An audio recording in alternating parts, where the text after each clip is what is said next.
is intended for responsible adults only. We advocate for the repeal of marijuana prohibition for adults. We discuss the science, culture, and controversy about America's marijuana laws. We do not advocate or encourage any illegal activity and advise all listeners to learn their state and federal marijuana laws by visiting NORML.org, NORML.org.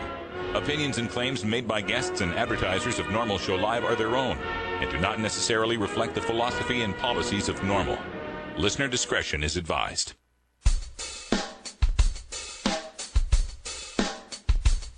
You take a seed, you plant it, you grow it, you dry it, you roll it, you smoke it.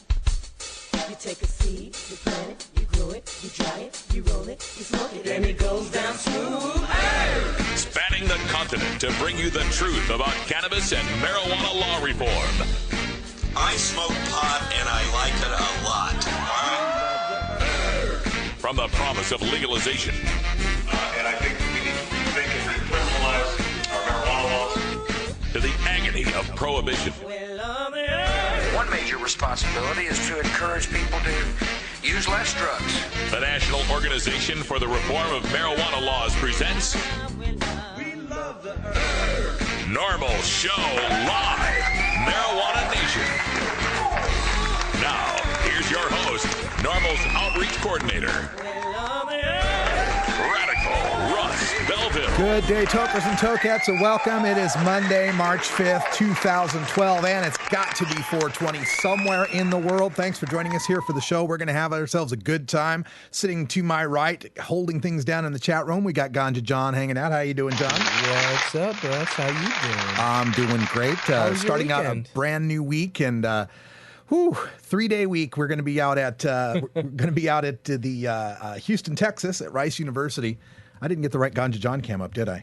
I was showing an empty chair. So. There's Ganja John. What's up, guys? There he is. That looks a whole lot better than an empty chair. I'm all ducked out today.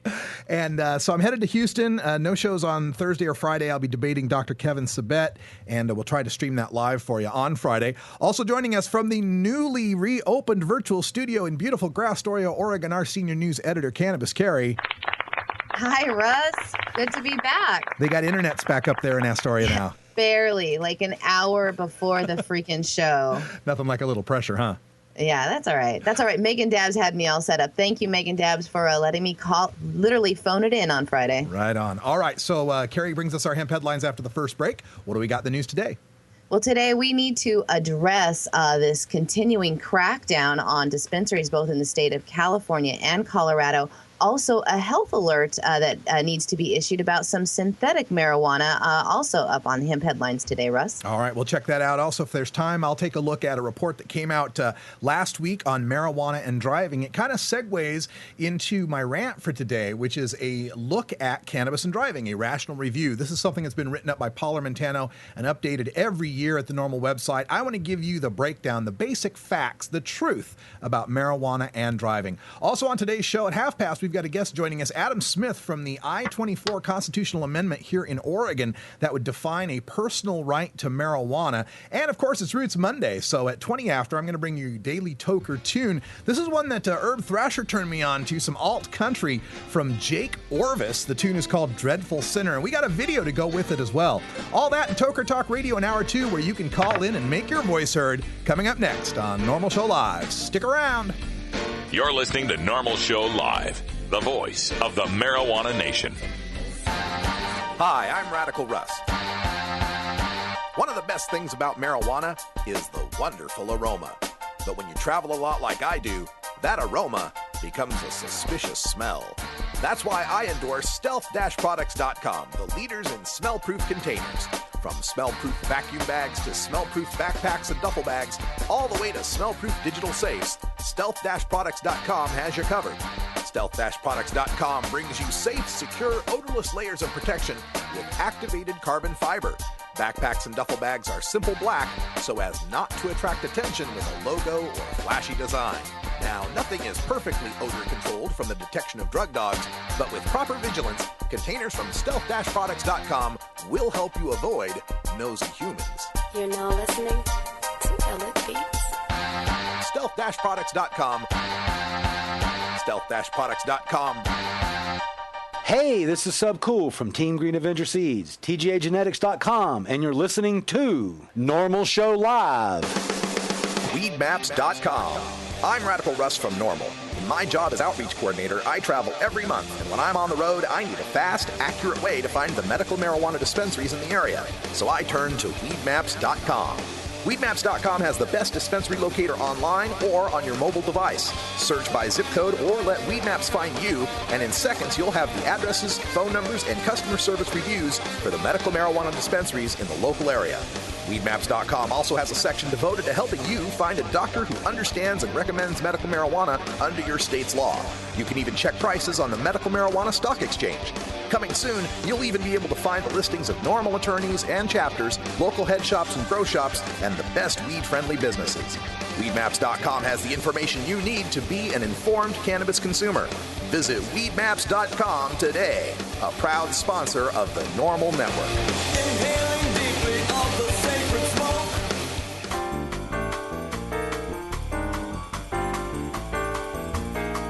Medical marijuana, industrial hemp, consumer cannabis. It's time for this week's NORML News with Cannabis Carrie. Medical marijuana activists in California faced another roadblock in their efforts to get the pressure off of dispensaries and collectives in the state. A federal judge in Sacramento dismissed a lawsuit by the medical marijuana industry that said the Obama administration broke its promise to leave state-abiding citizens alone. In October in 2009, the now infamous Ogden memo was from the Attorney General to federal prosecutors to not focus any federal resources on pursuing medical marijuana operations in states that have medical marijuana laws, but rather to focus on large drug trafficking networks. But in October of last year, the Department of Justice launched a new attack on stores selling cannabis and cannabis products, citing the industry's explosive growth. U.S. attorneys have led the recent attempts by the feds to target medical marijuana businesses by sending out threatening letters to owners and landlords. Since that move, many medical cannabis clubs and dispensaries in the state of California have been forced to shut down. 5 in San Francisco, including the Marin Alliance for Medical Marijuana, California's oldest medical cannabis club. And there are dozens more just in San Francisco on a so-called hit list of shops that have been put on notice that they are currently under investigation. The lawsuit in Sacramento was one of several that were filed last November who cited the Ogden memo as a basis for their action. But U.S. Attorney District Judge Garland Burrell said in his dismissal of the case that the memo cannot be considered a binding commitment, just a statement of priorities. Activists are disappointed that they will not get to hear their case go to trial. Matt Cuman, a lawyer for one of the dispensaries listed in the case, says that the federal government blocking this has become irrational since we have now established that there is a clear medical use of cannabis, citing the clinical trials of Sativex as proof that scientists believe marijuana has a medical benefit. The dismissal of this case in the state's capital does not bode well for similar lawsuits that have been filed in Los Angeles and Oakland.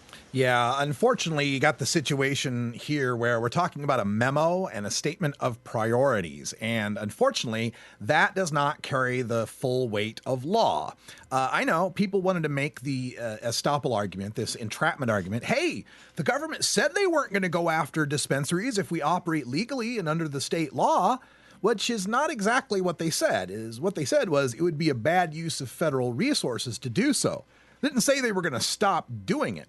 It's kind of like when we pass these lowest law enforcement priority initiatives with cannabis in some of the cities, right? We say, marijuana should be the lowest law enforcement priority. Well, that means it's still a law enforcement priority. It's still on the list of things they can bust you for. So yeah, while people in general conversation and just general understanding might have seen the Ogden memo and thought, well, gosh, that sounds like a green light to me. We're going to go right ahead and open up our dispensary.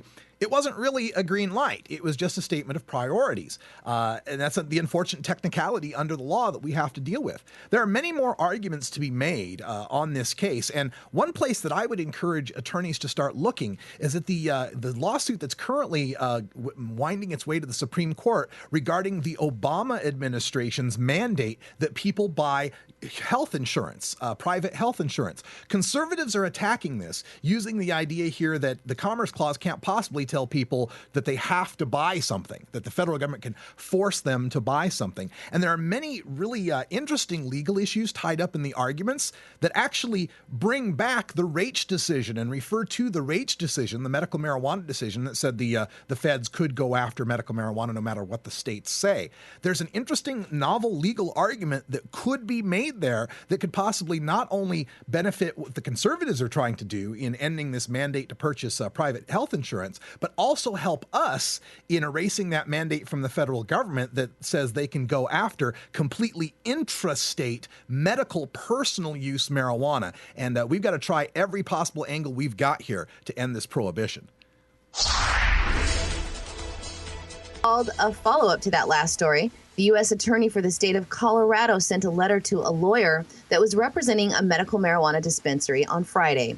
Attorney Walsh advised him that there is no safe harbor for a medical marijuana dispensary as long as it remains illegal under federal law.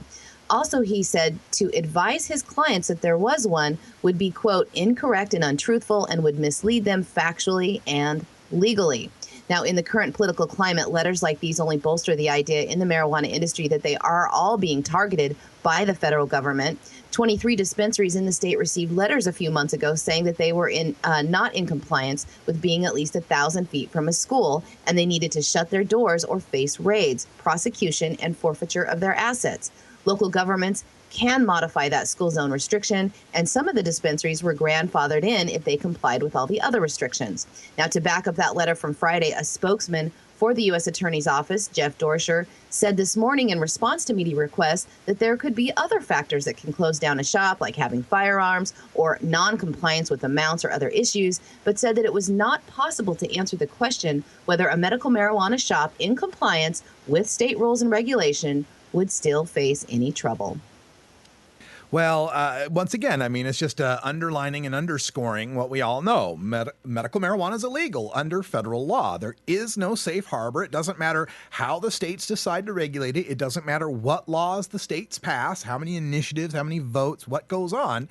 As far as the federal government is concerned, marijuana is a Schedule I narcotic with no medical use, high level of abuse, and no accepted safety procedures to go with it. We all know it's wrong. We all know that it makes no scientific sense whatsoever, makes no social science sense whatsoever. We all know that every government that's ever studied the issue, that's ever put any peer-reviewed research into this, has recommended decriminalization of marijuana, has recommended that the prohibition of marijuana causes more problems than it is intended to solve. It doesn't matter. They've got their eyes closed, their ears closed. They don't want to hear it. Marijuana is illegal for all purposes under federal law. Even growing industrial hemp, something that's not a drug, something that every other industrialized country in the world that still bans cannabis allows. Every other country allows you to grow hemp except the United States of America. Now, we can examine all sorts of reasons behind this, all sorts of puppets pulling strings from various industries who don't want to see marijuana legalized. Big Pharma, I'm looking at you. Big energy, big oil, and others. But it doesn't matter. As far as the feds are concerned, it is federally illegal. And that's why I say when we go forward in this battle against prohibition, ignore the feds. The feds don't matter. We can't change the Fed's mind. We've brought every great argument possible to bear, every lawsuit possible, every reading of facts and science and reason, and they just find some way to twist out of it. They'll just find, well, Controlled Substances Act says it's illegal, so it's illegal. Drugs are bad, okay? It's always going to go that way. That's why it's important to get involved at the local level and at the state level. The only entities large enough and important enough to take on the feds on this issue are the states themselves. This has to set up into a states versus federal rights issue, and the only way it'll be solved is when we legalize in one state or two or more and force this to go before the courts and force the feds to finally back off on their prohibition of marijuana. And health officials are warning the public in the town of Casper, Wyoming, that smoking synthetic marijuana may cause serious health problems. 5 people in the town of around 55,000 residents were hospitalized this weekend with back and stomach pain and vomiting and more serious kidney failure. All of those sick reported smoking blueberry-flavored spice. Now, health officials are looking into 2 similar cases from last week to see if there may be a connection. The Casper-Natrona County Health Department said that they are still looking into the cause of the similar symptoms reported at the hospital, but they have sent a sample of the batch of spice thought responsible for the outbreak to the Wyoming State Crime Laboratory for testing. They're looking to see exactly what chemicals are in the substance sold in local head shops and some truck stops. The Wyoming State Health Department also put out an alert to healthcare providers around the state, alerting them to the possible connection between the reported symptoms and blueberry-flavored spice. Spice or similar products like K2 are usually made up of plant material sprayed with designer-type drugs made to try and mimic the effects of THC. More than 20 states have now taken steps to make the product illegal, including Wyoming. The USDA has had a ban on several of the chemicals that were made in the original product, causing the mostly Asian suppliers to change the formula. This has led to a class of drugs that have not been tested but are currently in the consumer market by way of deceptive packaging designed to skirt the law. Last Wednesday, the DEA extended that ban for another 6 months as they want to wait to complete a list of the most current use substances found in the fake marijuana products. But that has led to other problems. In Florida and Virginia last year, the state, with the help from the feds, raided some shops that sold what they thought was the banned chemicals, seizing almost $1 million worth of products, only to find out later in tests that it was one of the newer versions and not on any law books. Even though the product is sold in head shops or smoke shops in marijuana-like increments, either in grams or eighths or quarter ounces with names mimicking well-known marijuana strains, the packages are marked with a not for human consumption and labeled as incense. The state epidemiologist released a statement saying that they are viewing the use of this drug as potentially life-threatening and are also warning shops to voluntarily pull this product. Yes, and this just in, the number of kidney failures attributable to smoking natural marijuana is 0. That's right, 0. And people would be smoking the natural marijuana if it weren't illegal. They wouldn't be turning to things like K2 and spice. And it's more than just getting marijuana legal. It's also ending this urine testing, this stupid drug testing for marijuana metabolites. Because even if marijuana is legal, if they continue to drug test for it for jobs, for assistance, for who knows what, then people will continue to look for alternatives that will not show up on the drug tests. They'll start using the K2 and spice again, like they're doing in great numbers in the U.S. military to try to beat the drug tests. Give the people their weed. And when it comes to kidneys, I just happen to know a guy who has a little bit of experience on this, who may have used marijuana from time to time. And how are your kidneys doing, John? Pretty fucking good. That's the official doctor's report? Official. All right. See, folks, and this is a guy who's been through kidney dialysis, who's had his kidney, got a new kidney, and is doing great, doing just fine. And believe me, smoking a lot of weed. A lot of weed. A lot of weed. If it were harmful, we'd know by now. The guy's healthier than he's ever been in his life.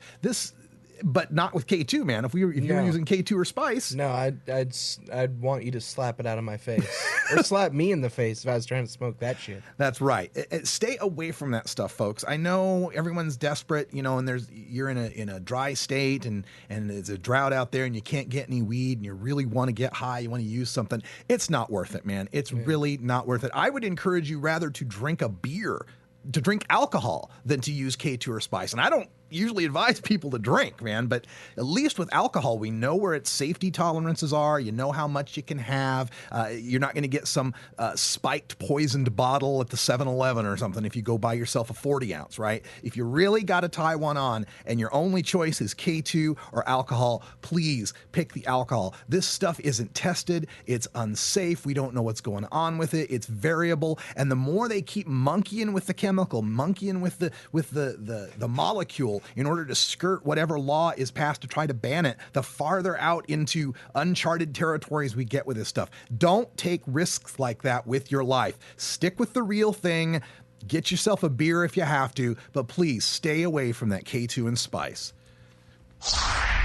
All right, thanks, Carrie, for the news. And in other news, this came up last week, and we may have mentioned it in passing, but a new study is out from authors at the University of Montana, University of Washington, University of Oregon, worked on data, and this is being reported from time.com, Time Magazine. Maya Salovitz writing, why medical marijuana laws reduce traffic deaths. And as she writes here, she says, the study has shown that in the 16 states that have medical marijuana compared to the states that do not, they have seen a whopping drop of 9% in traffic fatalities in the states that have medical marijuana laws. And they theorize it's because people are substituting marijuana for alcohol. And we all know alcohol drivers are far more dangerous than cannabis drivers. We're going to talk about this more in depth in our Radical Rant at the end of the show. So make sure you stick around. We're going to take a look at cannabis and driving, a rational review, and give you the facts you need to make the decisions in this issue.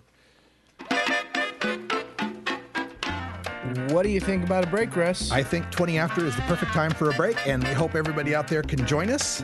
We'll be right back after this with some Daily Toker tunes. It's 20 after the hour, and we have to take a short break, if you know what I mean. Please support these sponsors who support NORML Show Live. Oh, have you ever met that funny reefer man? A reefer man. Have you ever met that funny reefer man? A reefer man. If he said he swam to China, he would sell you South Carolina. Then you know you're talking to that reefer man. The law offices of Omar Figueroa would like to remind you to stand up for your rights. Please do not give up your precious liberties. There's nothing wrong with standing up for our constitutional rights, and in fact, it's the only way to honor the Constitution that recognizes our natural rights. Treat law enforcement with respect and respect the Constitution by standing up for your rights. If you are detained or arrested, stand up for your rights by repeating, "I respectfully invoke all my legal and constitutional rights. I do not consent to any search and seizure. I want to remain silent, and I want to speak to my attorney, Omar Figueroa." Omar Figueroa has more than a decade of experience in federal and California courts and graduated from Yale University, Stanford Law School, and Trial Lawyers College. Please contact the law offices of Omar Figueroa at 415-489-0420 or 707-829-0215. Or on the web at www.omarfigueroa.com. How can you shoot women, children? Easy. You just don't lead them so much. Georgia. Hi, this is Willie Nelson, and I need your help. Our marijuana laws are terribly unfair, and they make criminals out of law-abiding citizens. Nearly 2,000 Americans are arrested every day on marijuana charges, and we are unfairly destroying the lives and careers of hundreds of thousands of people simply because they smoke marijuana. These are not criminals. They are average citizens like you, good neighbors who work hard, raise families, pay taxes, and contribute to their communities. And it's time we stopped arresting responsible marijuana smokers. We need your help to end marijuana prohibition once and for all. It's the fair thing to do. For more information, contact NORML, the National Organization for the Reform of Marijuana Laws. Call toll-free 888-67-NORML or visit their website at norml.org.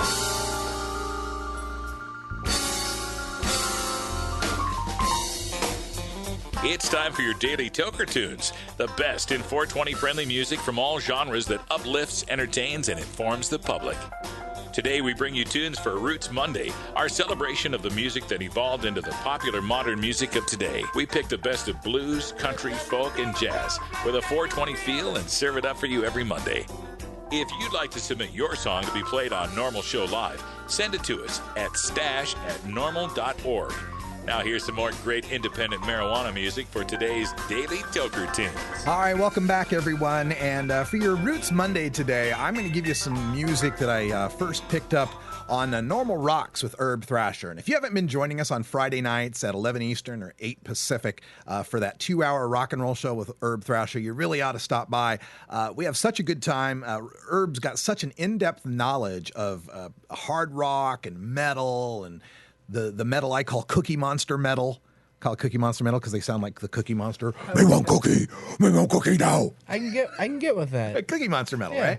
But another genre that he likes to bring up, and he's from Alabama, right? So he brings up this genre that he calls hellbilly music.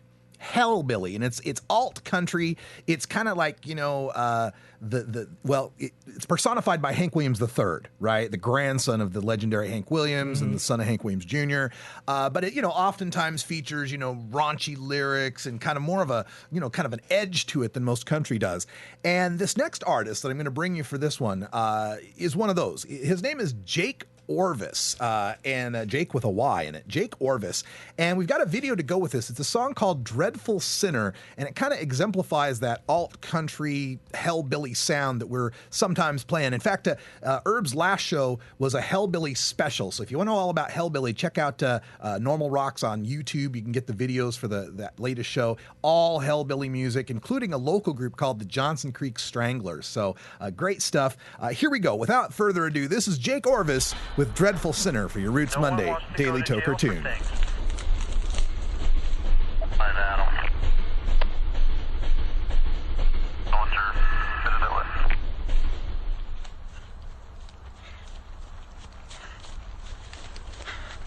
deputies have backed off. They need you to slow down. Where are you at?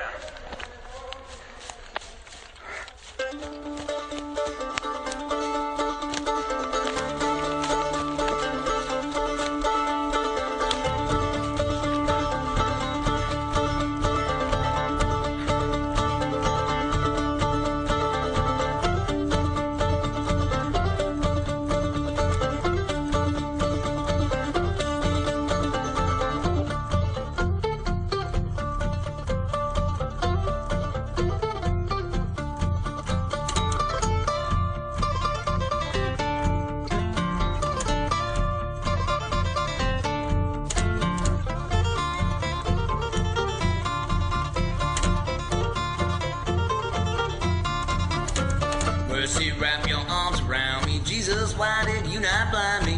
What does it take to become a righteous man? Like an oyster with a pearl inside it. Evil's here and I cannot hide it. Wickedness is painless, but its blade is strong and true.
Mercy, wrap your arms around me. Jesus, why did you not blind me? What does it take to become a righteous man? Like an oyster with a pearl inside it. Evil's here and I cannot hide it. Wickedness is painless, but its blade is strong and true. Dreadful, that's what we do, gonna hold them down. That's what we do with the dreadful. That's what we do, gonna hold them down. That's what we do with the dreadful. That's what we do, gonna hold them down. That's what we do with the dreadful. That's what we do, gonna hold them down. That's what we do with the dreadful. That's what we do, gonna hold them down. That's what we do with the dreadful. That's what we do, gonna hold them down. That's what we do with the dreadful. That's what we do, gonna hold them down. That's what we do with the dreadful. That's what we do, gonna hold them down. That's what we do with the dreadful. Listen up, y'all, cause we're making no round.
As High Times Senior Cultivation Editor, I'm often called into the field and asked to sample or even identify exotic strains of marijuana in their natural habitat. Now, for the first time, I've compiled more than 120 of my favorite strains into this single field guide designed to fit into your pocket as you travel the world in search of your favorite plant. From a friend's closet grow room to the wilds of Northern California, this single guide covers all of today's best-known strains, plus heirlooms and throwbacks, including High Times quality photos and information on each variety's genetic heritage and growing characteristics, plus my personal notes on aroma, flavor, and potency. So this is Danny Danko, author of the official High Times Field Guide to Marijuana Strains, wishing you good times and great ganja. The official High Times Field Guide to Marijuana Strains is available at hightimes.com and finer bookstores.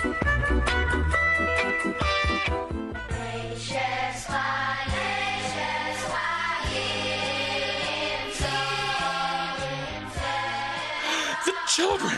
My God! Won't somebody think of the children?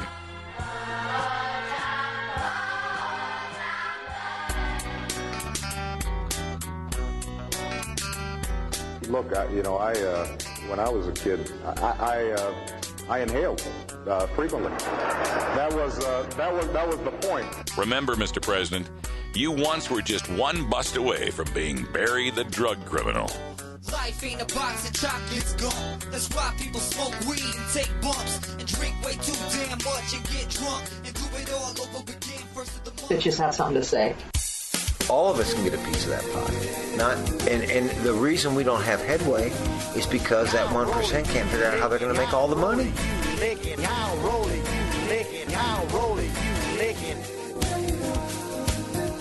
Bitches have something to say. Your Sunday morning and Wednesday evening pot and politics immediately following Danny Danko's Free Weed here on The Libra Lounge.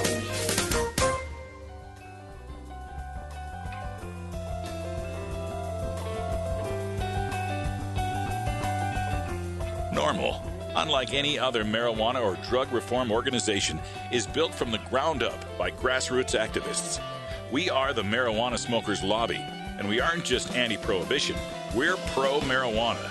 Every week, we take some time to talk to the citizens of local NORML chapters across the country and around the world, as well as others who are working to make a difference in the fight to end adult marijuana prohibition. In this segment, we call Grassroots Activism. All right, joining us by Skype right here in our state, right here in Oregon in the 503, we got Adam Smith from EndProhibitionNow.com, the campaign behind Initiative 24, a constitutional amendment regarding marijuana reform here in the Beaver State. So, Adam, welcome to the show. Russ, thanks, man. Actually, I just got it's EndProhibitionAgain.com. Again.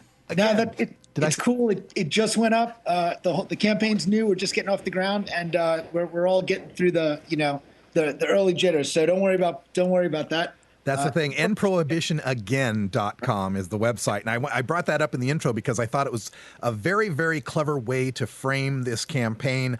Tell me what kind of reaction you're getting from the general public as you talk about this initiative. It's been terrific. We're at the moment. I mean, I don't have to tell you. Gallup says that more than half the country is ready to end prohibition. You look at the documentary that came out last year, Burns' documentary on prohibition. Mm-hmm. It was very interesting. The night that debuted on PBS, the president of the public broadcasting system talked very explicitly about the lessons of the documentary on prohibition that it has for us today. Mm-hmm. Everybody seems to understand that we're at a moment of making a real decision on this. And it's not just here. Globally, in the last month, 5 Latin American sitting presidents came out and said that we have to look at legalization, and the United States needs to look at its policy. And I think we've hit a tipping point. Yeah, and certainly with the pressure from Latin American presidents and the carnage that we see in Mexico year after year, they've got a much more pressing reason to want to see the United States begin this discussion. So, Adam, Initiative 24, this initiative is a constitutional amendment, and I understand that takes a much higher bar to clear as far as signature gathering goes. How goes the signature counts, the funding, and the backing for this initiative? Well, we have some core funding. We probably have about 65% of the money we need to get it on the ballot already committed. That means we need more money. Campaigns need money, and then once we're on the ballot, of course, it's going to cost us money to win this thing. And so, if any of your folks can write a check, say $42 be a good number, $420 be a good number. We'll take that donations, but things are moving along. We're over 40,000 signatures. We need about 185,000 raw signatures by July 6th to make 117,000 valid, and we're confident we're going to get there. All right, so that gives us roughly 5 months, a little less than 5 months to get this done? Little less than 5 months, and we're ramping it up, and as the weather starts to get nicer, it feels like the last couple of days, maybe winter has ended. I don't want to jinx it, but as people get outside, we should, the signature gathering should pick up. We've collected about between 5,000 and 6,000 each of the last 3 weeks, and we need to move that up to about 8,000, and we're on our way. Adam, I don't know how long you've lived in Oregon, but have you heard of the February-March tease? That's what we're experiencing, man. Russ, man, give me some hope, man. We got to get those signatures. I need to be outside a lot these next few weeks. All right, it's going to be beautiful and sunny from now on in Portland, Oregon. All right, so you get an opportunity here on the show that I can't ever give anyone else when they come on the show. Read me your initiative. Okay, well, I'm going to do two things. I'm going to read the great thing is I'm going to read the ballot title first, because that really sums it up. The whole initiative is only 3 sentences long, which is I know why you're giving me this opportunity, and I appreciate it. Here is our ballot title, which we're very proud of. Amends Constitution, allows adult marijuana use, possession, production, except actions endangering children, public safety, state may regulate. That's it. Great Basically, title. If you're an adult, if you're not harming or endangering anyone, you can have it, you can use it, you can grow it, period. And I can read you the whole thing if you really want. But okay. The full text of the measure. Except for actions that endanger minors or public safety, neither the criminal offenses and sanctions nor the laws of civil seizure and forfeiture of this state shall apply to the private personal use, possession, or production of marijuana by adults 21 years of age or older. The state may enact laws and regulations consistent with this amendment to reasonably define, limit, and regulate the use, possession, production, sale, or taxation of marijuana under state law. To allow the state time to enact laws and regulations consistent with this amendment shall become effective in the normal course, but shall not become operational until 6 months after its effective date. That is it. And there you go. So create a constitutional amendment that recognizes a personal right to use and possess and grow cannabis. But nothing I hear in that actually repeals the criminal laws that exist. So would there still exist like criminal trafficking for, business purposes if people were trying to make a profit on it? Right. We made a determination with this. Now, I know that in some states, they have initiatives, Colorado, Washington State, and possibly California, if they get off the ground, where they're going to try to set up a commercial system, and I think that's really important. It's important for us to try to set up, what the world should look like. But being that those are already moving forward, we made a determination that we wanted to go right to the heart of prohibition and say you are no longer prohibited, but not try to set up the commercial system. For a couple of reasons. Number one, we think that it may run into interference with the feds, and we wanted to avoid a long, lengthy fight with the feds. We wanted to set up an initiative that the minute it passes, it can become law, and the feds can stamp their feet. But unless they want to come police the streets of Oregon, there's nothing they can do about having it, growing it, using it. And so we also thought that we would give this a shot because, like I said, it's a 3-sentence long initiative. And, people can read it at the door. People can read it in the voter guide. People can hear about it on the street. They can read the entire thing. They can be certain that they know and understand it. We think that's going to be an advantage for us. Now, you made this presentation at the recent Students for Sensible Drug Policy Forum at Lewis and Clark Law School. And one of the things that was pointed out there was the more, and I believe it was John Saja who made this point, the more things you put into the initiative, the more targets there are for opponents, both on their side and some on our side, to shoot at. Was that part of your thinking as well? Yeah, absolutely. I mean, there are people who wish that what we did was broader, tried to take care of every eventuality. But at its core, when people look at it and they say, well, what we're going to do is we're going to stop arresting adults who aren't hurting anyone. And everyone has so far been able to get on board with that. And as important as, getting folks that we need to convince is getting folks who are already on our side. And we've had a very strong response from the community. People are very excited about this. They know they can get behind it. And the way it works, because we didn't set everything up for a commercial system, it's one of the reasons we decided to do it as a constitutional amendment, because this makes it so that it's impossible for the legislature or the governor or future legislature to contravene the spirit of this of the amendment. And all of the marijuana policy in Oregon from here forward will have to fall within those parameters. If you are an adult and you are not endangering or harming others, you can have it, you can grow it, you can use it. All right. So should this get on the ballot and pass, worst case scenario, the legislature could do nothing. Imagine that, a legislature doing nothing.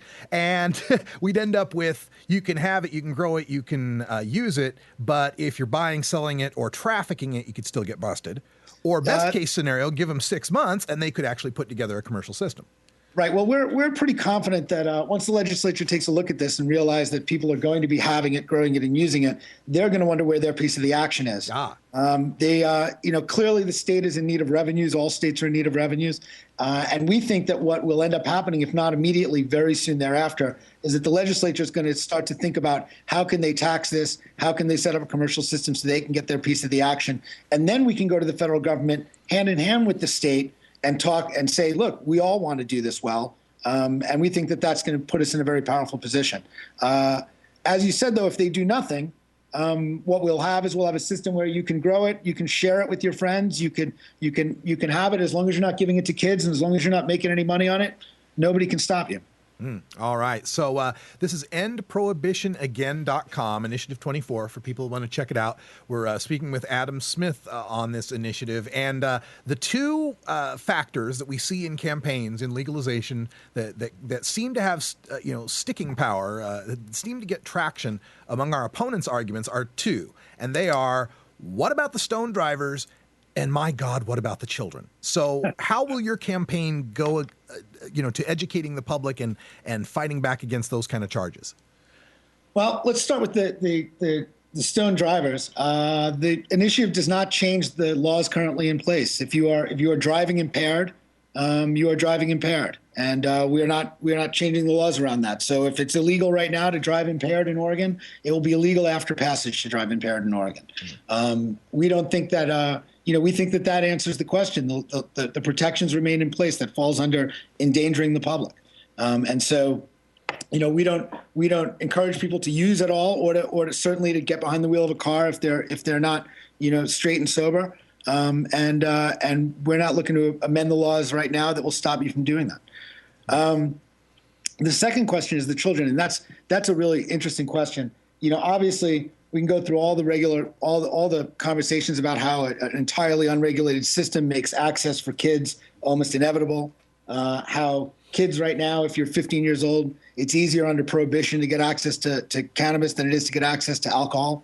And that ultimately a regulated system where we know where it's being sold and we know, what the distribution networks are probably, certainly the best way to protect kids. But I'd like to, because we're talking to the community here, because you have an audience that's a little more sophisticated on this, I'd like to go to where I think this needs to go.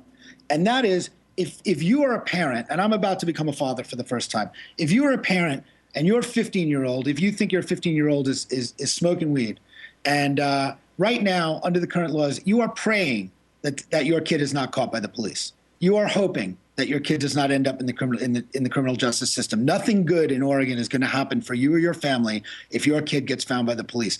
As a matter of fact, if your kid's best friend's mother finds the two of them smoking weed in a basement and she turns them into the police, you'd take her head off. You'd wonder what the heck is wrong with her.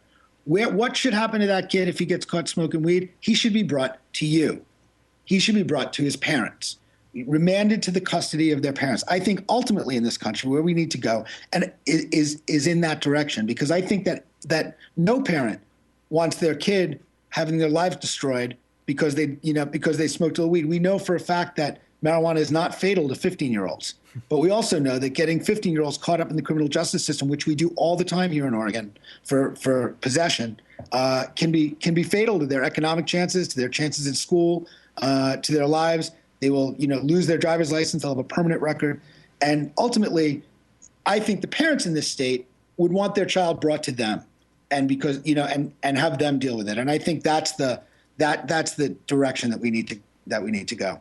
And the thing is, though, with the amendment dealing with adults, and for this definition, are we talking 21 and over for adults? Right now, so it's 21 and over, and the reason that it's 21 and over is because, number one, we have to get it passed, right? And there just is, it's a fight. If we lower it below 21, we start into an argument that takes us down the road away from talking about marijuana prohibition and toward talking about some of these more nuanced issues around young people. But clearly, our intent is once we stop arresting adults, right? Once we stop arresting adults who are not harming anyone, we can start to make the case that, we don't think our adults should be going through the criminal justice system. Why do we think our young people should be going through the criminal justice system? And now we're having a rational conversation around a substance that adults are allowed to have.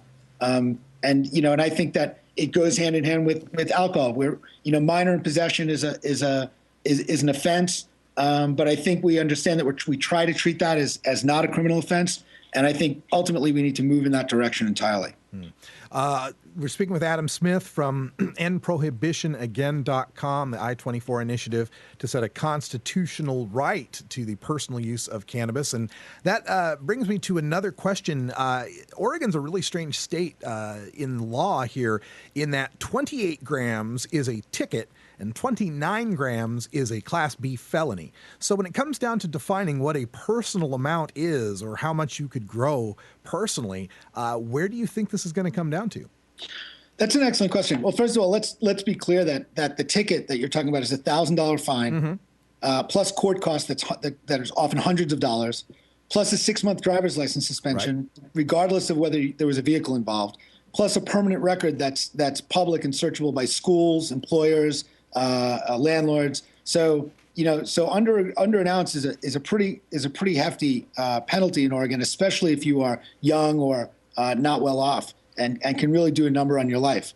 But I think that the ounce right now is where they draw the line. And I think probably if this passes, the first thing the legislature will want to do is hold the line at that ounce. I think that's not. I think that's probably not a reasonable amount. But at least now we're having a conversation about where we start punishing people rather than how badly we punish people. Okay. And with respect to the children again, I just wanted to get back to that for a second, because with the initiative, we are legalizing possession for adults, and we're not removing criminal penalties, especially as they deal with minors. So in the unlikely event that, I shouldn't say it that way. I should say in the event that this passes, but then the legislature doesn't do anything for commercial regulation, we still have a situation where no one's checking kids for ID, and we don't have laws, and we still have the existing criminal laws that would subject them to the problem of the best friend's mom finding him in the basement. So it seems to me that it would be, that could be a talking point for the opposition, is to say, well, here you are just making it legal, but not instituting any protections for the children. How would you deal with that? Well, I think that this is the beginning of, it's not even the beginning of a conversation. It's a piece of a conversation. Prohibition is a 75-year-old institution with bureaucratic momentum, with a lot of money and careers behind it. We're not going to tear down the entire institution through one ballot initiative.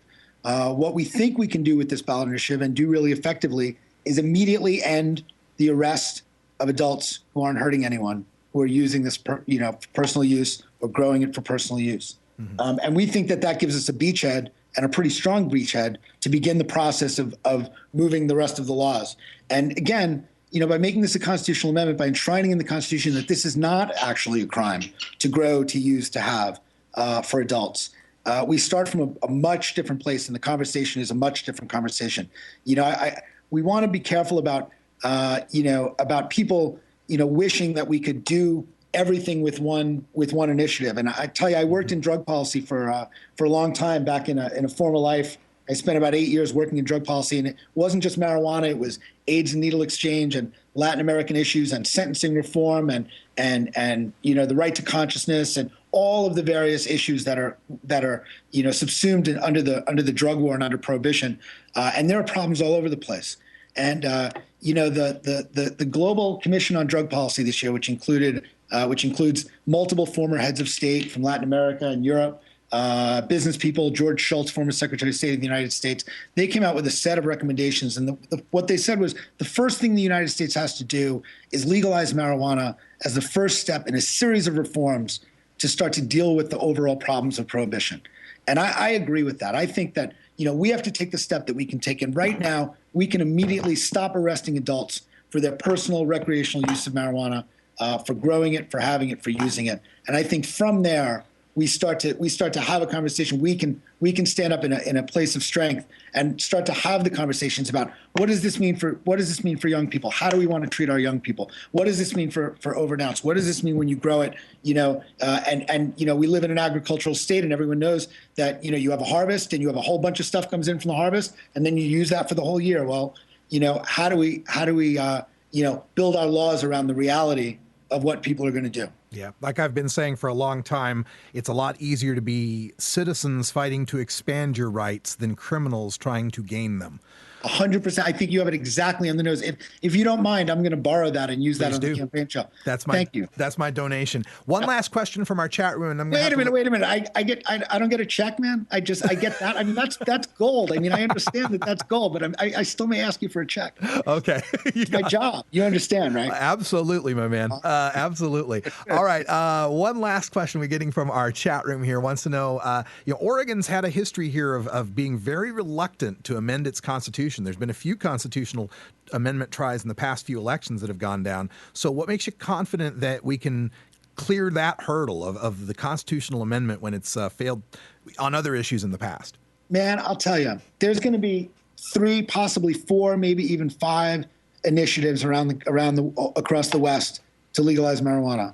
By the time this happens, by the time the summer comes and the fall comes, people are going to be there's going to be so much attention on this issue. People are going to be so focused on what we're doing here that we're really not that concerned about the question that it's a constitutional amendment. We ended alcohol prohibition by constitutional amendment. We think it's vital that we can put something up statutorily and the legislature can come in and overturn it. We want to make sure that that's not going to happen, and we think that people are going to understand that it's a dying regime. Prohibition, but it's an entrenched regime, and we need to bring out the big guns to put it to rest. That's what we're doing, and we're pretty sure that people are gonna understand. Well, I sure hope that it works, and of course I'm behind it. I really want to see this succeed, but I remember the last time Oregon got around to determining people's constitutional rights in the privacy of their own home, we banned gay marriage. So I hope it goes better than that this time. I hope so, and first, and interestingly, I don't want to keep you too long, but if we reran that today, gay marriage would be legal in Oregon. Oh yeah, it would fail. And I think things change relatively quickly. I appreciate your support. I appreciate you having me on. And I'd just like to say, if you're listening to this, if you're in Oregon, stand with us, because if you're not standing with us, then you're getting in the way, and we need your help. All right, endprohibitionagain.com. Want to thank Adam Smith for joining us. You're the campaign manager, is that right? I am one of the directors. We have a team. I'm part of the campaign team. I don't want to get myself in trouble. All right. Thanks so much, and we'll talk to you again. Good luck. When we come back, Russ. Take care, man. A little time for Toker Talk Radio and a little mini rant back after this. You're listening to NORML Show Live, the voice of the marijuana nation. That's the Dirt Ball from Suburban Noise Records, Cottonmouth Kings. This is NORML Show Live. Keep it right here, yeah. What makes something funny? How does humor impact health and psychological well-being? How can you incorporate humor into everyday life? A concise, reader-friendly introduction to an important but often underappreciated topic in modern psychology, Humor 101 explains the role of comedy, jokes, and wit in the sciences and discusses why they are so important to understand. Psychology professor Dr. Mitch Earlywine draws from his personal experiences in stand-up comedy to focus on how humor can regulate emotion, reduce anxiety, and diffuse tense situations, expose pretensions, build personal relationships, and much more. He irreverently debunks the pseudoscience on the topic of humor and leaves readers not only funnier, but better informed. It's part of the Psych 101 series from Springer Publishing, Humor 101 by Dr. Mitch Earlywine, Ph.D. Yeah, I watch MTV all the time. They have the Rock Against Drug commercials, that whole campaign. And these guys have, slid into fucking school buses and killed 20 children. Rather than a facial license, they made a public service announcement. Yeah, no shit. Yeah. I love these guys that is like, hello, listen, don't get caught with drugs or you'll have to do a commercial just like this one. I think I found the message. The message is don't get caught. Rock against drugs. What a fucking name. Somebody was high when they came up with this title. Yeah. It's like Christians against Christ.